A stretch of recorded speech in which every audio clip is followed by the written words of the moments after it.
તો અમદાવાદ આરટીઓના વાહન ચેકિંગ સામે સવાલો ઉઠ્યા છે। અમદાવાદ આરટીઓના અધિકારીઓ સરકારી વાહન લઈ વટામણ ટોલ ટેક્સ પર અને રનિંગમાં વાહનનો ચેકિંગ કરતા હોય છે, જેમાં ખનીજ ભરેલા જેવા કે રેતી, કપચી, કોલસો, માટી તથા સ્ટાઇલ ભરેલ મીઠું ભરેલા જેવા ઓવરલોડ વાહનોને વજન કાંટો કરાવી દંડ વસૂલ કરતા હોય છે।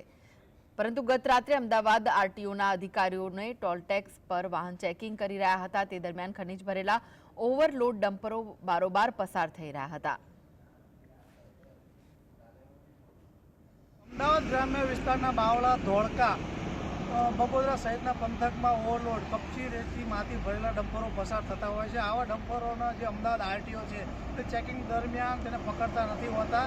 ત્યારે અહીંયા હાલ આપણે વટામણ ટોલટેક્સ પાસેથી અહીંયા અમદાવાદ આરટીઓનું જે ચેકિંગ ચાલતું હતું તેમાં જે ડમ્પરો છે બારોબાર પસાર થતા હતા। જ્યારે જીએસટીની ટીમ આવી અને અધિકારીઓને પૂછવામાં આવ્યું કે આવા ડમ્પરો કેમ રોકવા નથી આવતા, ત્યારે તેઓ ઉશ્કેરાઈ ગયા હતા અને ત્યારબાદ અચાનક તમે જે દ્રશ્યો જોશો, અચાનક એમને ચેકિંગનું ભૂત જાગ્યું અને આવા મોટા મોટા જે ડમ્પરિયા છે તે એમને રોકી અને ચેકિંગ હાથ ધર્યું છે। તમે આ દ્રશ્યમાં જોઈ શકશો કે આ જે કપચી ભરેલું ડમ્પર છે તે બહુ ઓવરલોડ છે, જે આ ચેકિંગ કરી રહ્યા છે અને ચેકિંગ કરી તેને દંડ ફટકારવામાં આવશે। ત્યારે બધાને કેટલો દંડ ફટકારશે તે તો જોવું રહ્યું, પરંતુ આ જે ડમ્પરી છે તે આવા ડમ્પરો અનેક પસાર થાય છે, દિવસ રાત આવા ડમ્પર પસાર થતા હોય છે। ત્યારે આવા ડમ્પરિયા પસાર થતાં તેમને અટકાવી અને કાર્યવાહી કરવામાં ભાગ્ય જ આવતી હોય છે, પણ જીએસટીની ટીમ અહીંયા એકદમ પહોંચતા અને તેને પૂછતા તેઓ આ ડમ્પરિયા રોકી તેનું ચેકિંગ કરવાનું શરૂ કર્યું હતું। ત્યારે હવે આવા ડમ્પરિયા પકડી ક્યાંક સુધી આવું કડક ચેકિંગ કરે છે તો જોવું રહ્યું, પરંતુ આવા ડમ્પરોના કારણે અનેક લોકોના અકસ્માતમાં મોત પણ થયા હોય